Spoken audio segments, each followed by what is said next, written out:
ప్రభునామానికి మహిమ కలుగును గాక. హల్లెలూయా. సిలువ ధ్యానాల్లో మనం ధ్యానిస్తూ ఉన్నాం. సిలువలో పలికిన 7 మాటల్లో ఆఖరి మాట అయిన 7వ మాట మనం ధ్యానం చేసుకుందాం. ప్రియులారా, లూకా సువార్త 23వ అధ్యాయము 46వ వచనంలో చూస్తే ఆఖరి మాట 7వ మాట మనకు కనబడుతుంది. ఆ మాట ఏంటంటే చూడండి, అప్పుడు యేసు గొప్ప శబ్దముతో కేకవేసి, తండ్రి, నీ చేతికి నా ఆత్మను అప్పగించుకొనుచున్నాను. లాస్ట్ మాట. ఈ లాస్ట్ మాట ప్రపంచాన్ని కదిలించేటువంటి మాట. తండ్రి, నీ చేతికి నా ఆత్మను అప్పగించుకొనుచున్నాను. ప్రియులారా, యేసు ప్రభు ఎలాగే 7వ మాటలో తన ఆత్మను అప్పగించుకున్నాడో 11 మంది అపోస్తలులు కూడా అదే విధంగా తన ప్రాణాలు వదిలేరు. తెలుసా అండి మీకు? హతసాక్షులు 11 మంది హతసాక్షులు యేసు ప్రభు శిష్యులు. 11 మంది హతసాక్షులయ్యి వారు ఆఖరి మాట చెప్పబడినటువంటి మాట ఏంటంటే, తండ్రి, నా ఆత్మను నీ దగ్గరికి చేర్చుకో. యేసు ప్రభు పలికిన 7 మాటల్లో 7వ మాట ప్రతి ఒక్కరూ పలికారు. మీకు విషయం తెలుసా? అపోస్తల కార్యాల్లో చూస్తే అపోస్తల కార్యాల్లో స్టెఫను కూడా ఇదే మాట మాట్లాడతాడు. స్టెఫను కూడా తను మరణిస్తూ తండ్రి, నీ చేతికి నా ఆత్మను అప్పగిస్తున్నాను. What a wonderful what this is. ఈ 7వ మాట ప్రపంచానికి ఊరటనిచ్చేది. ఎందుకంటే మన ప్రభువు మరణించి మరలా 3వ రోజున లేచి మనల్ని తీసుకెళ్తాడు అంటే ఒక నిరీక్షణ కలిగించే మాట ఇది. అందుకనే ఆయన ఏ తండ్రి అయితే తను పంపించాడో ఆ తండ్రికి తన ఆత్మను అప్పగించుకున్నటువంటి సంఘటన మనం చూస్తూ ఉన్నాం. అందుకే నేను చెప్తున్నాడు, తండ్రి, నీ చేతికి నా ఆత్మను అప్పగించుకుంటున్నాను నేను. వెంటనే మీరు యోహాను సువార్త కానీ, మార్కు సువార్త కానీ, మత్తయి సువార్త కానీ చదవండి.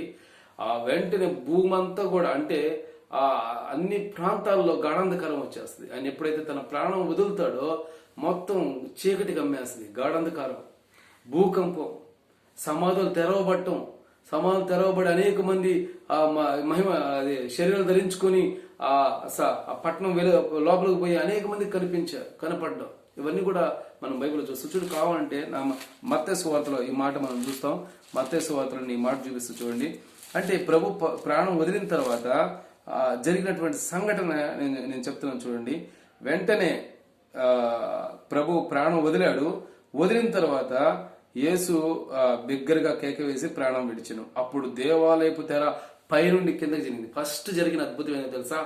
సమాజ మందిరాలు కానివ్వండి, ప్రత్యక్ష గుడారాలు కానివ్వండి, ఒక తెర ఉంటుంది. పరిశుద్ధ స్థలానికి అతి పరిశుద్ధ స్థలాన్ని వేరు చేసే తెర ఉంటుంది. ఆ తెర నడిమికి జినిగిపోయింది.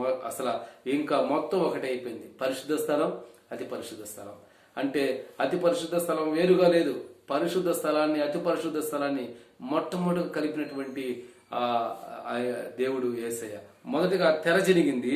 రెండవదిగా చూడండి, 50వ వచనం, మత్తయి సువార్త 27వ అధ్యాయము 50వ వచనం నుంచి గమనిస్తే మనకు అర్థమవుతుంది. తర్వాత భూమి వణికినంట. భూమి వణికింది, గజగజ వణికింది. ఆయన మరణంతో భూమి వణికింది. అలాగే భూమి వణికి గమ్ముగైపోలేదు. బండలు బద్దలైన, పెద్ద పెద్ద అడవుల్లో ఉన్నటువంటి బండలైన కూడా బద్దలైనవి. అసలు బండలు పగలుతాయండి. భూమి ఆయన ప్రాణం వదిలిన వెంటనే భూమి గజగజ వణికింది. బండలు బద్దలై గమ్ముగైపోవాలా. వెంటనే సమాధులు తెరవబడ్డాయి. నిద్రించిన వారు అనేకులు సమాధుల నుంచి పైకి లేచి ఆ పట్టణాల్లోకి పోయారు. యెరూషలేము పట్టణంలోకి అనేక మంది కనిపించారని రాయబడింది. చూడండి, కావాలంటే 51వ వచనం చూడండి. సమాధులతో 52వ వచనం, సమాధులు తెరవబడిను, నిద్రించిన అనేక మంది పరిశుద్ధుల శరీరములు లేచును. వారు సమాధుల్లో నుండి బయటకు వచ్చి ఆయన లేచిన తర్వాత పరిశుద్ధ పట్టణంలో ప్రవేశించి అనేకులకు అగపడిరి. తర్వాత 54వ వచనం, శతాధిపతి యోధంతో కూడా ఉన్న యేసునకు కావలి ఉన్న వారును భూకంపమునకు జరిగిన కార్యములన్నీ చూచి మిక్కిలి భయపడి నిజంగా ఈయన దేవుని కుమారుడని చెప్పుకుండ్రి. బ్రతుకున్నప్పుడు మాత్రం ఎవరు ఒప్పుకోవాలా? వారి కేకలే, లోకాసు వార్తలో ఉంది, వారి కేకలే గెలిచిననుంది. కేకలు పెట్టారు, చంపేయండి, పాతేయండి, నరికేయండి అన్నట్టుగా కేకలు పెట్టారు. ఇప్పుడు ఏం చేస్తున్నారు? ఇన్ని అద్భుతాలు చూసిన తర్వాత ఈయన నిజంగా దేవుని కుమారుడని ఇప్పుడు గ్రహిస్తున్నారు. ఇంతకుముందు ఏమైందండి? ఒక్కోసారి మిస్టేక్ జరగక ముందు తెలియదు అనమాట. మిస్టేక్ జరగక ముందు మనం సిద్ధపడం. మిస్టేక్ జరిగిన తర్వాత, తప్పు జరిగిపోయిన తర్వాత అప్పుడు మనం అయ్యో అనుకుంటాం. జరగకముందే కొంచెం ముందు ఆలోచిస్తే ఎంత బాగుండు. జరగకముందు ఆలోచించాం, ఎందుకంటే డోంట్ కేర్ ఏమవుద్ది. కానీ ప్రియులారా, యేసు ప్రభువుని కావల్లో ఉంచిన కావలి వారు, ఆ సైనికులు, అధికారులు అందరూ కూడా అప్పుడు తెలుసుకున్నారు యేసు ప్రభు నిజమైన దేవుని కుమారుడు. అయ్యో, ఆయన చెప్తుంటే మనం వినకపోయాము, ఆయన చెప్తుంటే నమ్మలేదు, అపహసించాము ఆయన్ని. ఇవన్నీ జరిగినాయంటే పక్కనే 2 ఉన్నారు దొంగలు, వాళ్ళు మరణించారు. వాళ్ళ వల్ల ఏం జరగల. ఈ పక్క కుడివైపు ఉన్న దొంగ మరణించాడు, ఆయన వైపు ఏం జరగలేదు. ఎడం వైపు ఉన్న దొంగ మరణించాడు, ఆయన వైపు ఏం జరగలేదు. మరణించిన తర్వాత ఏం జరగలేదు. అయితే యేసుక్రీస్తు మరణించి గట్టిగా కేక వేసి మరణించిన తర్వాత ఎందుకు ఏమి జరుగుతున్నాయి? ఏదో వండర్ ఉంది, ఏదో ఉంది, మిరాకిల్ అని తెలుసుకుని అప్పుడు అర్థమైంది వీళ్ళకి, ఓహో, ఈ మిరాకిల్ అంతా ఆయన దేవుని కుమారుడు అని చెప్పాడు కదా, మనం వినలేదు. అప్పుడు తెలుసుకున్నారు. చేతులు కాలక ముందు జాగ్రత్త పడాలి. చేతులు కాలిన తర్వాత మనం ఏం చేసినా సరే ఆ కాలింది అలాగే ఉంటుంది. ప్రియులారా, యేసు ప్రభు జీవించినంత కాలంలో కనీసం ఆయన చేసిన అద్భుతాల ద్వారా గ్రహించాలి కదా. ఆయన పెట్టిన తిండి ద్వారా వారు తిన్నారు, సంతృప్తి పొందారు. అప్పుడేం తెలుసుకోవాలి కదా, తెలుసుకోవాలా. యేసు ప్రభువుని తెలుసుకోకపోగా ఆయన మీద నిందలు అపనిందలు వేశారు. అందుకనే ఫైనల్గా అయినట్టున్నాడు, తండ్రి నా ఆత్మను, my soul surrender you Lord, my soul surrender you Lord. ఆ తండ్రి, ఫాదర్, నా ఆత్మను నీ చేతికి అప్పగిస్తున్నాను. ఈ మాట చెప్పగలిగిన వారు ఎవరైనా ఉన్నారు ప్రపంచంలో? అపోస్తులు తప్ప, స్తెఫను తప్ప ఇంకెవరైనా చెప్పారా? ఊరికే చెప్తారు, చచ్చిపోయేటప్పుడు ఊరికే ఆ మాట చెప్తారు తప్ప నిజంగా దాన్ని పాటించే ఉద్దేశంతో చెప్పరు ఎవరు. ఈరోజు ప్రభు, ఒకవేళ ఇటువంటి మరణమే నీకు వస్తే, భవిష్యత్తులో ఒకవేళ హతసాక్షిగా నువ్వు మరణించాల్సి వస్తే సేవక, నువ్వు ఈ మాట చెప్పగలవా ప్రభు సన్నిధిలో? ఈ మాట చెప్పగలవా? నోరెత్తి అయ్యా నా ఆత్మ నీ చేతికి అప్పగిస్తున్నానని చెప్పేటువంటి ఆలోచన నీకుందా సేవక? ఓ సేవకుడా, సేవకురాన్రా, ఎంతమంది ఉన్నారు? లెక్కలేని కోట్ల మంది ఉన్నారు సేవకులు. విశ్వాసుల కంటే సేవకులే ఎక్కువ ఉన్నారు ప్రపంచంలో. ఇదేం దౌర్భాగ్యం. వాస్తవానికి ఒక సంఘానికి ఒక సేవకుడు ఉండాలా, కానీ ఒక వీధిలోనే 10 సంఘాలు ఉంటాయి. ఒక పాస్టర్కి 2 కూడా విశ్వాసులు ఉంటారు. అందరూ చీల్చుకుంటారు, భాగాలు చేసుకుంటారు. ఇప్పట్లో సేవకులు ఎక్కువైపోయినారు, విశ్వాసం తక్కువైపోయినారు. అందరికి ఒకే పిలుపు ఉందా అంటే దేవుడు పిలిచాడు, ఏదో ఒక రెఫరెన్స్ చూసుకోవటం, దేవుడు పిలిచాడని వచ్చేయటం, దేవుడు పిలిచాడు. అయితే నేను అనుకుంటాను, ఒకరోజు కోత ఉంటుంది కదా, కోత అప్పుడు తెలుస్తుంది అనుకుంటా ఎవరు నిజంగా పిలిస్తే వచ్చింది, ఎవరు ఏషి వేసుకొని వచ్చింది, కోత అప్పుడు తెలుస్తుంది. అందుకే నేను ప్రార్థన చేసుకుంటా ఉంటాను. కోత అప్పుడు ఎవరు నిజంగా పిలిస్తే వచ్చారు, ఎవరు వచ్చారనేది అప్పుడు తెలుస్తుంది. వేషాలు వేసుకుని వచ్చిన వారు, ఉద్యోగం చేస్తూ రిటైర్డ్ అయిపోయి బైబిల్ పట్టుకొని సేవకని వచ్చిన వారు ఎంతోమంది లేరా? మేము చదువుకొని మాకు ఉద్యోగాలు వస్తే ఉద్యోగం రిజైన్ చేసి ప్రభు సేవకు వచ్చాము. మేము గత 16 ఏళ్ళుగా పరిచర్య చేస్తున్నాం. గత 16 ఏళ్ళుగా పరిచర్య చేస్తున్న మా జీవితాలు ఎలా ఉన్నాయంటే ప్రభు సన్నిధిలో నిలకడగా సాగుతున్నాయి. మొన్నగాక నిన్న ఉద్యోగంలో రిటైర్డ్ అయ్యో ఖాళీగా ఉండలేకో ఈ బైబిల్ పట్టుకొని నేను కూడా సేవకుడినే, ఏదో మినిస్ట్రీ పేరు కూడా పెట్టుకొని ఏపీ చర్చెస్ ప్రెసిడెంట్ అంట. ఏం చర్చెస్?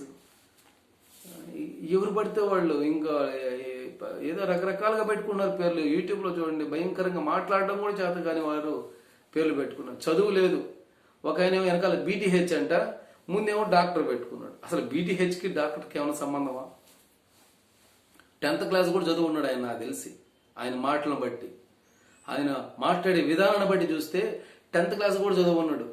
వెనకాలేమో బీటీహెచ్ ఉంటుంది, అంటే సంథింగ్ పేరు అనుకోండి, ఆ పేరు వెనకాల బీటీహెచ్ అని ఉంటుంది, కానీ పేరుకు ముందు రెవరెండ్ డాక్టర్ పేరు.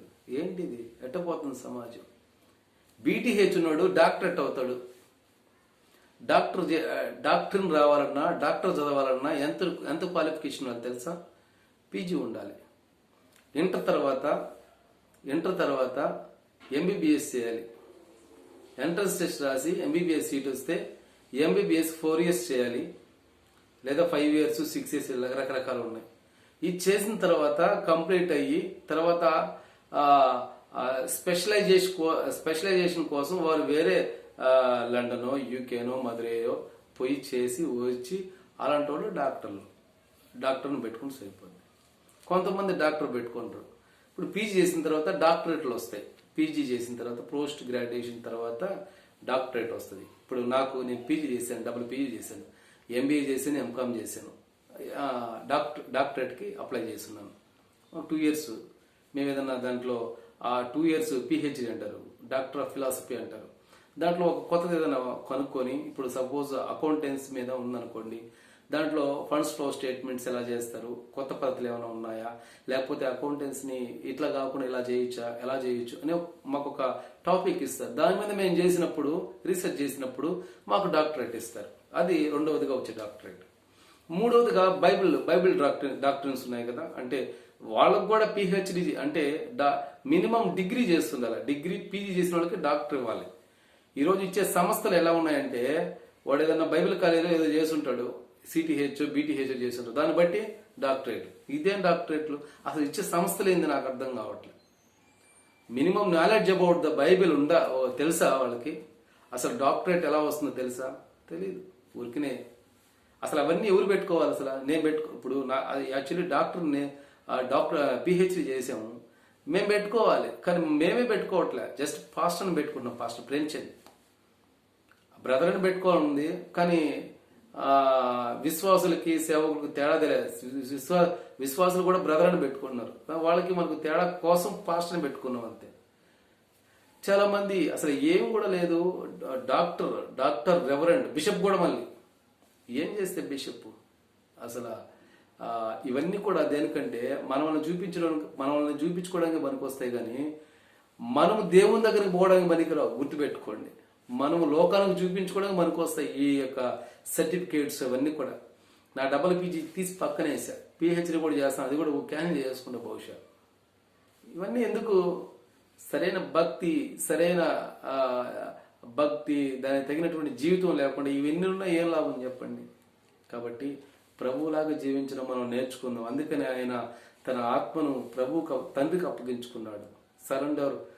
I surrender my soul father అని ఆయన అప్పగించుకున్నాడు. మరి మన ఆత్మను ఎవరికి అప్పగించుకుంటున్నాం? లోకానికి, లోకంలో ఉన్న ధనానికి, లోకంలో ఉన్న సుఖానికి, సౌఖ్యానికి, పాపానికి అప్పగించుకుంటున్నాం.